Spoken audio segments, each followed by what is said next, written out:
Mapagpalang araw, kaibigan. Ito na naman po ang inyong kaibigan kay Jesus, Brother Manny Bautista. Tayo po ngayon ay makikinig dito sa YouTube na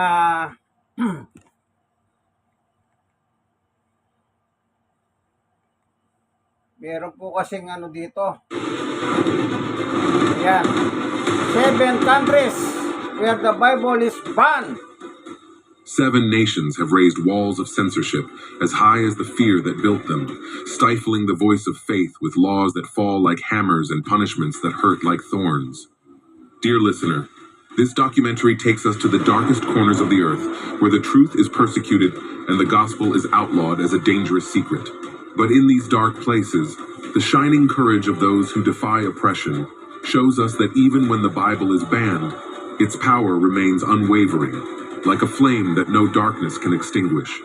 Before continuing, please give this video a like, subscribe to the channel, and activate the notification bell so that YouTube will notify you every time we upload a new video. Let's get started.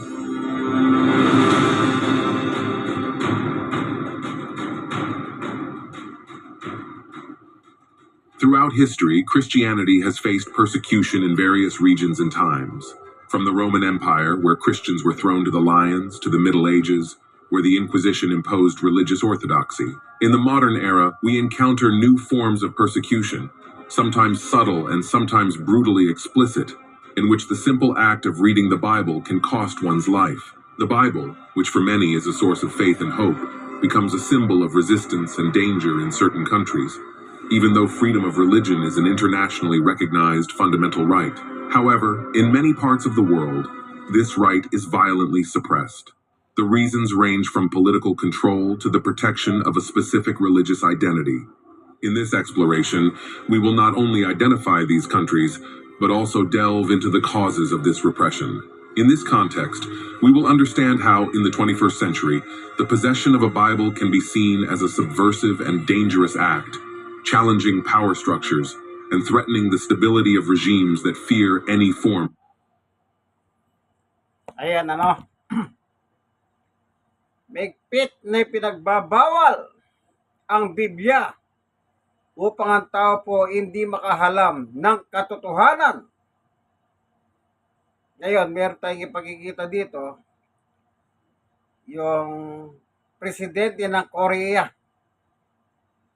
Ito po.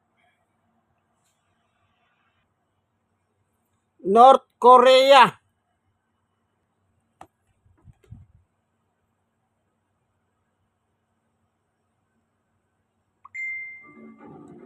In North Korea, a totalitarian regime that has ruled the country since 1948 under the Kim dynasty, Christianity is perceived as a direct threat to the supreme leader's absolute power. Juche ideology, which is based on the cult of the leader's personality, demands unwavering loyalty to the government and the great leader. In this context, any form of religion that suggests the existence of a higher power is seen as subversive. In this context, the Bible is absolutely prohibited. Possessing a Bible in North Korea is considered one of the most serious crimes a citizen can commit. The consequences for those caught with a Bible are extreme and disproportionate, ranging from public execution, meant to serve as a warning to others, to sending to the infamous forced labor camps, known as Kwanliso. In these camps, prisoners face extremely inhumane conditions, including grueling labor, malnutrition, torture, and psychological abuse. These places are essentially long-term killing centers, where few survive. Numerous testimonies from North Korean defectors have revealed the unspeakable horror faced by Christians in their country. Heartbreaking stories of entire families, including small children, sent to these concentration camps simply for being caught with a Bible, have shocked the international conscience.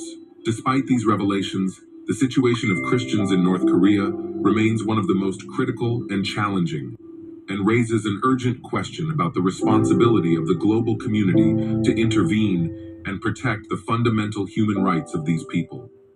Number 2, Saudi Arabia. So, nakita niyo po, Number 1, North Korea.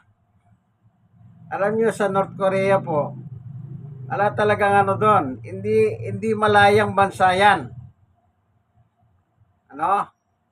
kung ano lang po yung nasa loob nila, ng bansa nila, yun lang po ang kanilang tinatangkilik.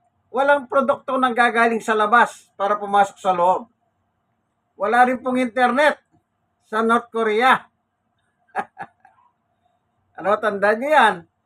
Ganyan po kaigpit ang presidente dyan. As sinasamba nila dyan, yung pinuno nila, nagpagawa ng rebulto. At yun po kanila sinasamba. Ganyan po, ano, kaigpit. Kaya wala nakakapasok na basa-basa dyan. Maigpit. Dadaan ka ng butas ng karayom, i-check lahat ang ano mo dyan. Gamit ang pagkatapos yung paglabas. Kaya wala ka talagang ano dyan, mapapala. Ano po, ayan. Isa yan. Pito yung ano na pero hindi na natin lahat ipipituhin. Yun lang isa. Kasi nga po, sa lahat ng bansa, yung Korea po ang naiiba. Tandaan nyo po yan. Ito po. Ewan ko ba, bakit sadyang may alagad si Satanas na ginagamit para hindi po maka-penetrate ang salita ng Diyos sa buhay nila.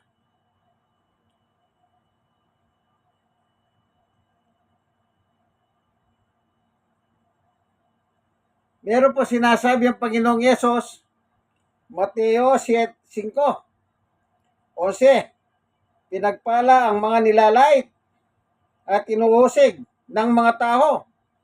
Oh, ang umuusig tao, ang inuusig tao. Yan. Pinagpala ang mga nilalait at inuusig ng mga tao at pinaparatangan ng lahat ng uri ng kasamaan na pawang kasinungalingan nang dahil sa akin. Yun ang sabi ni Jesus. Yung palang kay Kristo, yung nilalait ng mga tao, kagaya ng North Korea, bawal na bawal po salita ng Diyos dyan. Kasi ang sinasamba nilang Diyos, ang kanilang presidente. Yung presidente ngayon, yung tatay niya, pinagawa ring rebulto, kaya dalawa yung rebulto na kanilang sinasamba. Kaya maigpit po ang Biblia dyan. Kumbaga, hindi ka pwedeng mangaral dyan. Yan. Kaya pag nangaral ka dyan, lagot ka.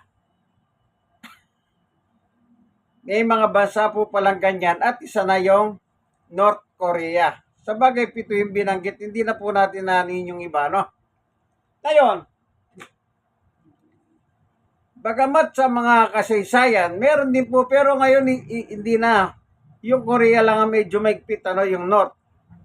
Ngayon, sa kamusliman naman, sa Middle East, nung araw, pag nahuli ka, i-deport ka. Pabalik ng pinanggalingan mong bansa. Pero ngayon, medyo maluwag ng kaunti ngayon sa Saudi.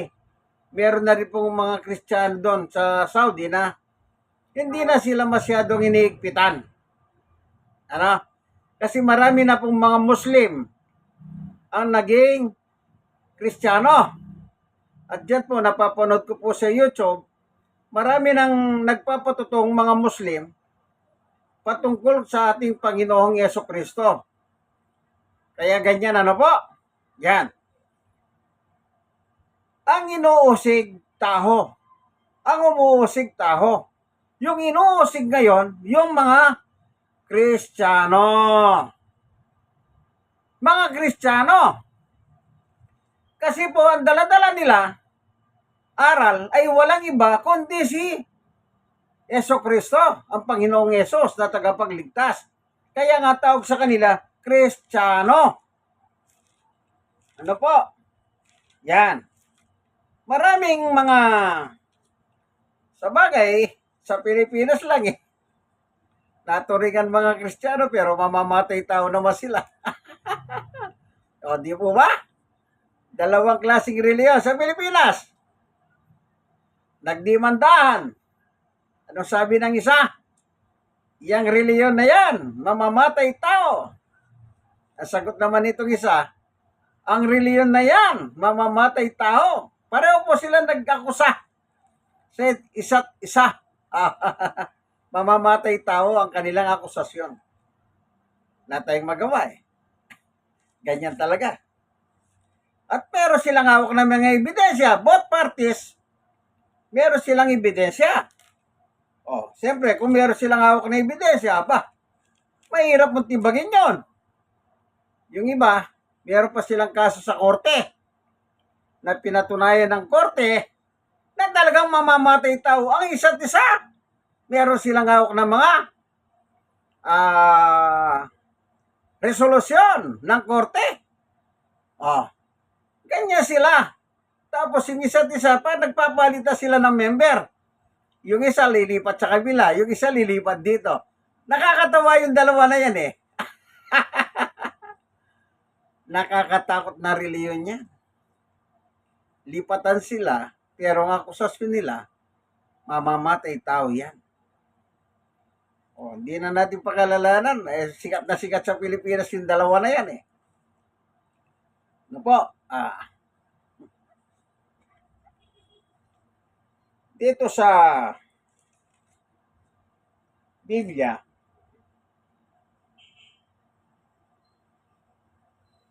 ano po?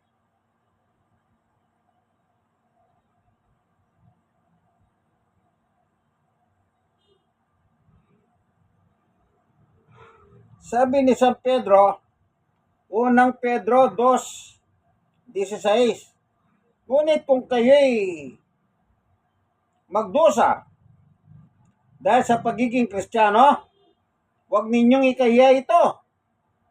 Sa halip, magpasalamat kayo sa Diyos sapagkat taglay ninyo ang pangalan ni Kristo. Yan.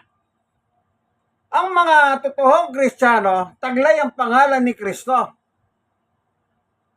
Sa Biblia po, kung susundin natin si Yesu Kristo, mahigpit na pinagbabawal ang pumatay ng kapwa-tao. Pero bakit yung dalawang nagbubunggo ang reliyon na yon dito sa Pilipinas? Pareho na pong patay ang mga founder nila. Nagdidimanda sila, ang akusasyon sa isa't isa, mamamatay tao yan. At meron silang kanya-kanyang awak na mga ebidensya.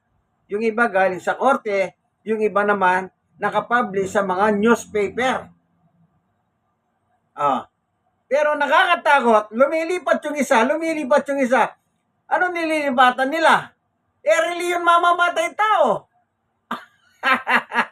At ang aral ng mga yan, nagdodoktrina ito, nagdodoktrina din ito. Kanya lang, magkaiba sila. Yung isa, kaunti ang doktrina, yung isa, medyo mahaba ang doktrina. Yan. At pagkatapos nilang madoktrinahan yung dalawa na yan, yung mga gusto sumali sa kanila, doon sila babautismuhan. Yan. Doon sila babautismuhan. Pagkatapos na sila ay madoktrinahan. At ang paniwala nitong dalawang ito, yung isa si Kristo tao, hindi Diyos. Ito namang isa, ang tayo niya, hindi tao si Jesus kundi Diyos. Yan. Mukhang nagkakaroon na kayo ng idea, no? Yung isa, si Yesu Kristo, hindi Diyos kailanman. Yung isa,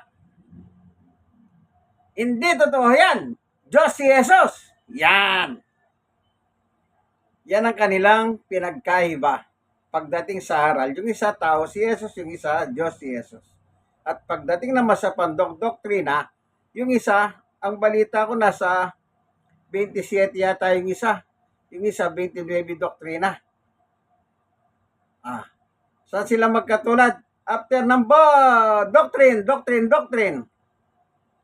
sa kanila babautismuhan, yung kanilang nadoktrinahan. May similarity sila, di ba? Yan. May similarity sila. Ayan. Nagbabakbakan sa kanilang program sa telebisyon. May kanya-kanya silang TV program eh. May kanya-kanya silang TV program na nagbabakbakan silang dalawa. Di lang nagbabakbakan, nagdidimandahan pa. Yan. Kung inyong mapapansin sa kanilang dalawa, isa lang ang kanilang ginagamit, Biblia.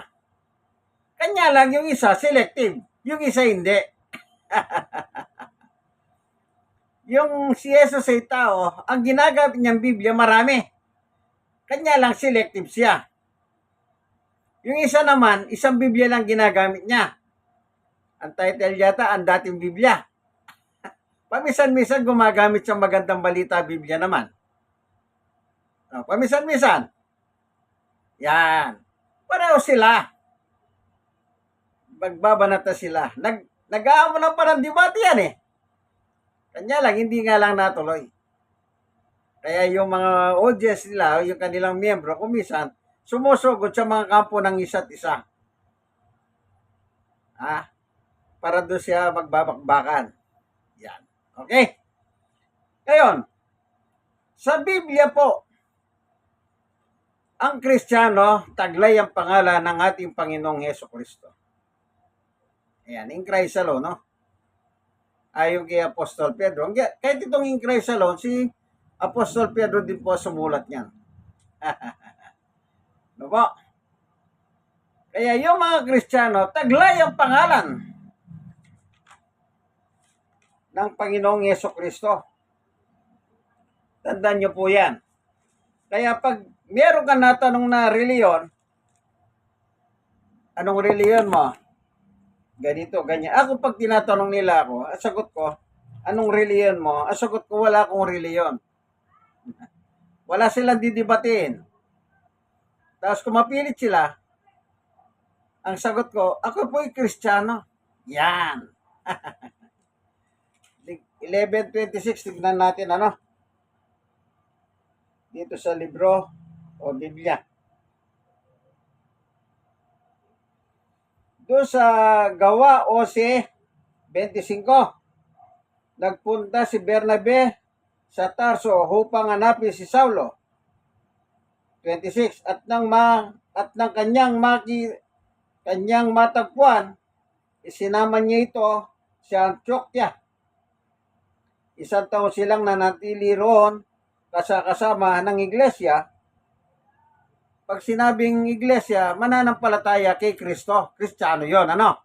Tandaan nyo, pag nakakabasa kayo sa Biblia na iglesia, yan po ay mga mananampalataya ng ating Panginoong Hesukristo. Iglesia. Hindi po yung isa kasing reliyon eh. Pag nakabasa ng Iglesia ni Kristo, ay amin yan. Hindi po, hindi sila. Kasi wala pa sila noon. Yung nakasulat sa Biblia, hindi pa sila tao. Pagkatapos yung nakasulat, sasabihin, ay amin yan.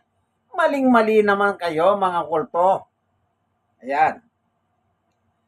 Ang mababasa lang talaga sa Biblia, iglesia. Iglesia. Alam nyo naman, mapag-angkin sila. Ito yung mga nagtuturo si Jesus ay tao, hindi Diyos kailanman. Yan. Tuloy natin. No? Sa 26, at na kanyang matagpuan ay sinama niya ito sa Antioquia. 1 taon silang nanatili roon nakasama ng iglesia o mananampalataya kay Jesus at nagtuturo sa mga maraming tao. Doon sa Antioquia, unang tinawag na Kristiyano ang mga tagasunod ni Jesus. Yan. Ano daw ang Kristo? Ay ang Kristiyano? Tagasunod ni Kristo. Kaya sabi ni Pedro, taglay mo ang pangalan ng Hesukristo kapag ikaw ay isang Kristiyano o mananampalataya sa Panginoong Yesus. At doon sa Antioquia, unang tinawag na Kristiyano. Ang alin daw? Doon sa Antioquia, unang tinawag na Kristiyano ang mga tagasunod ni Yesus. Yon. Ibig sabihin pala ng Kristiyano, tagasunod ni Hesukristo. taglay mo ang pangalan ni Jesus, kaya tagasunod ka niya. At ang sinusunod mo ay ang aral niya. Kaya, yan ang ipinagbabawal nila sa ibang bansa. Especially sa Korea. Na kung saan, hindi nila pinapahintulot ang magdala ng Biblia o mangaral ng Yesus sa dakong yahon. Kasi may ribulto silang dalawa. I-search po sa YouTube. At yun po ang kanila sinasamba. Yung rebulto. Yan. Kaya bawal doon. Kahit sa ibang bansa. Maging sa Biblia man, sa panahon ng Pentecostes. Tignan natin ang panahon ng Pentecostes. Sa panahon ng mga apostoles ni Jesus. Nang sila po ay nangangaral, ito po, tignan natin yung nakasulat. Ganito po nakalagay. Sa chapter 5, ito po, hanapin lang natin. Medyo mahaba, pero ano po, sige, di bale. Importante, matuto tayo. Sa Gawa 5:17, labis na nainggit sa mga apostol ang pinakapunong pari at ang magkasamahan niyang Saduseo, kaya't kumilos sila, 18, dinakip nila ang mga apostol at ipinabilanggo. Itong apostol na tinutukoy dito, sila Pedro. Yung grupo ni Apostol Pedro. 19. Ngunit kinagabi ay binuksan ng isang anghel ng Panginoon ang bilangguan at inilabas ang mga apostol.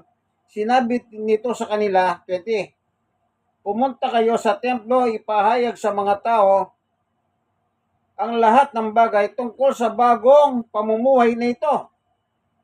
21. Kaya't nang mag-uumaga na, pumasok sa templo ang mga apostol at nagturo sa mga tao. Nagtipon naman ang pinakapunong pari at ang kanyang mga kasamahan at tumawag ng pangkalahatang pulong ng kataas-taasang kapulungan ng mga Hudyo at ng pamunuan ng Israel.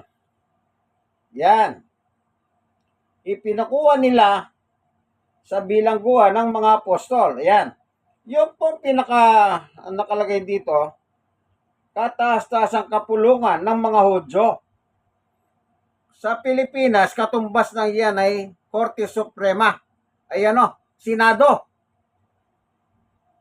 So, pinakuha ang mga apostol sa bilangguan ng mga pinakapunong pare. Hudyo po ito, mga Hudyo. 22. Ngunit ang mga ito'y wala na nang dumating doon ng mga kawal, kahit nagbalik sila sa kapulungan at nagulat. 23.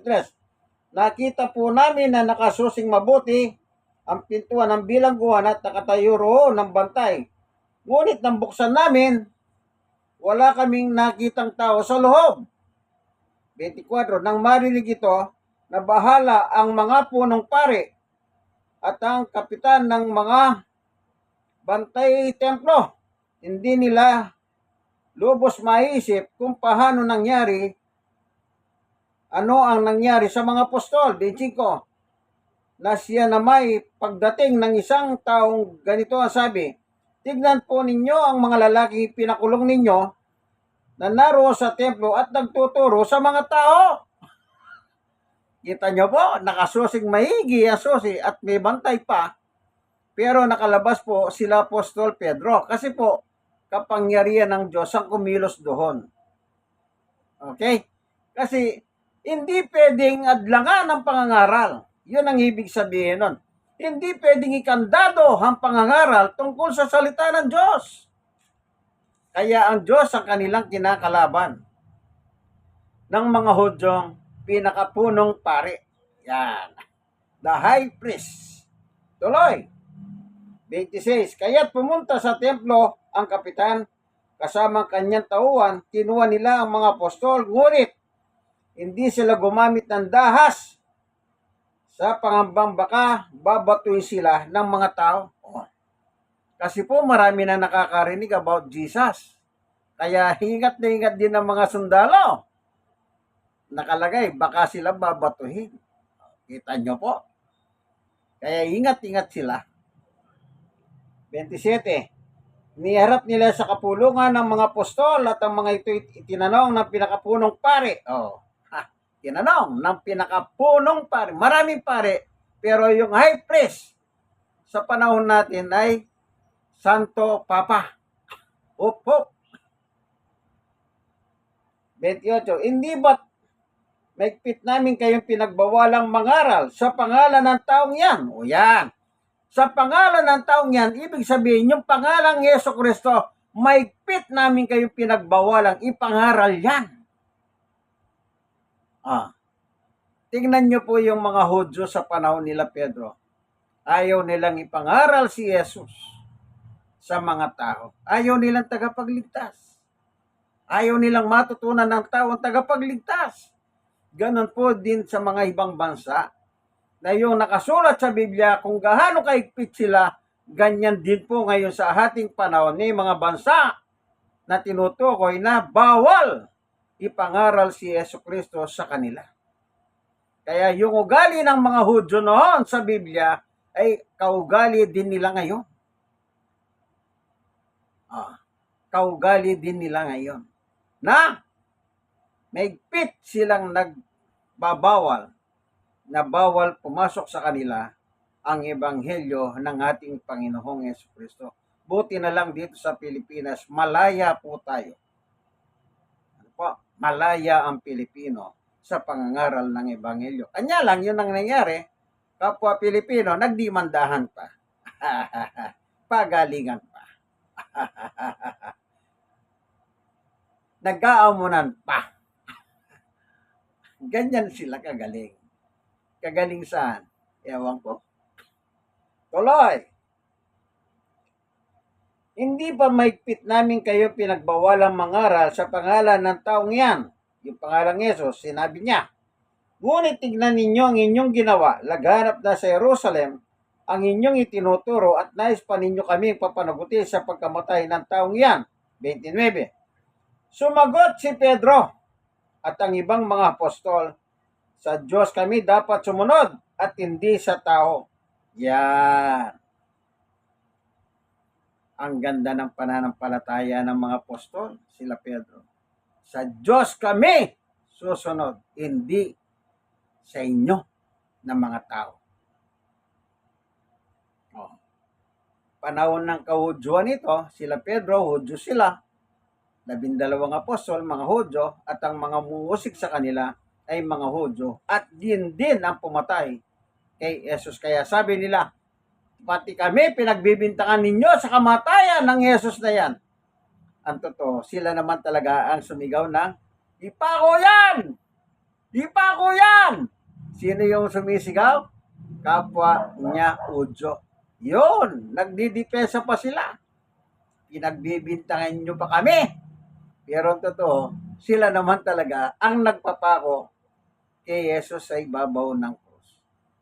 Mga sinungaling eh. Kaya ang sabi ni Jesus sa mga ito, mga Hudyo, ito yung mga sinungaling. Isipin nyo, sila na nga nagsabing ipapako sa krus, hindi pa sila umaamin. Guilty na sila eh. Ang gusto nila, not guilty. Naalala ko sa panunod ko sa TV. Si Kibuloy at saka yung 5. Yung kanya, mga lalay niya habang inaasawa yung mga babae. Kabatang babae sa kingdom nila. Kingdom ni Satanas sa Davao. Di nauli. Aba, nung nasa korte, nag-plead sila ng not guilty. Not guilty daw sila. Ayon sa kanila. Talagang mga demonyo. Oh. Kaya itong mga Hudyo sa Bibliang ito, binabasa natin sa Gawa 5, chapter 5. Yun tungkol sa sinasabi nila, gusto nyo pa kaming papanagutin sa pagkamatay ng taong yan, si Jesus. Kaya, ang pled din nila, not guilty. Defensive. Tingnan natin itong mga Hudyo. Ano sabi ni Jesus sa mga Hudyo? Na ito. Sa 8 ng 1. Ang Diablo, ang inyong ama. Oh, tatay pala nila si Satanas. Sabi ni Jesus. Yung nag-akusa sa kanya na, ipako yan. Ito yung mga dumidepensa kay Pedro. Yung mga punong pare at kanyang mga kasamaan. Ayan. Ano sabi ni Jesus? Anak kayo ng Diablo. Ayan. Tuloy natin yan.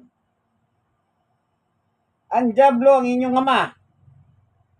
Ang gusto ninyong gawin ay kung ano ang gusto niya. Anong gusto ni Satanas? Pumatay.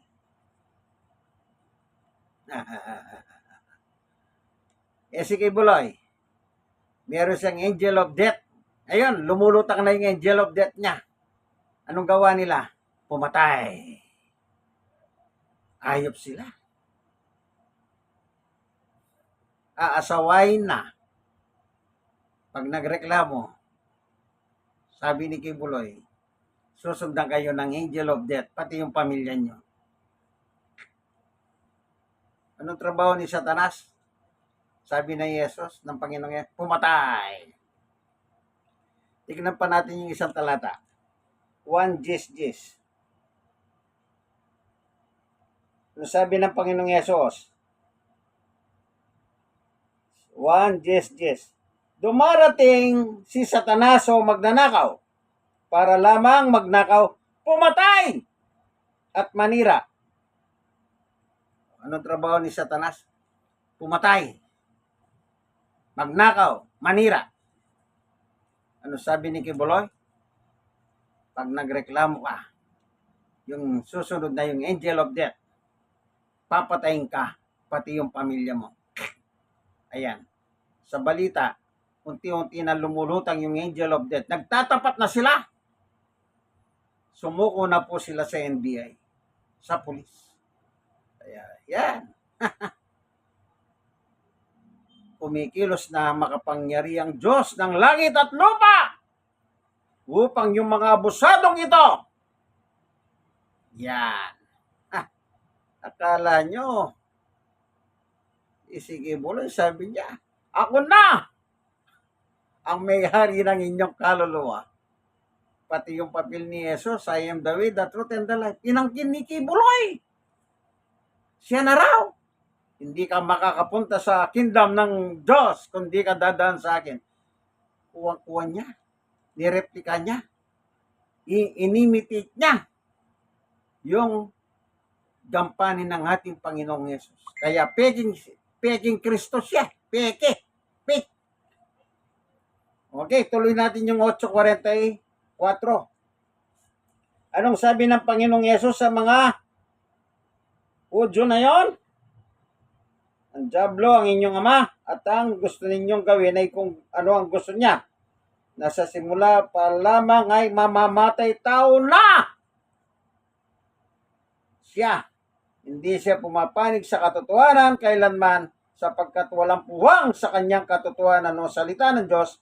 Kapag nagsasalita siya ng kasinungalingan, nagsasalita siya ayon sa kanyang kalikasan sapagkat siya sinungaling at siya ang ama ng kasinungalingan. Yeah. So, yung Korea, kampo ni Satanas. Ayaw niyang pumasok si Jesus sa mga tao. Buti na lang sa kamusliman, marami na rin ang naniniwala kay Jesus. Kahit pa paano.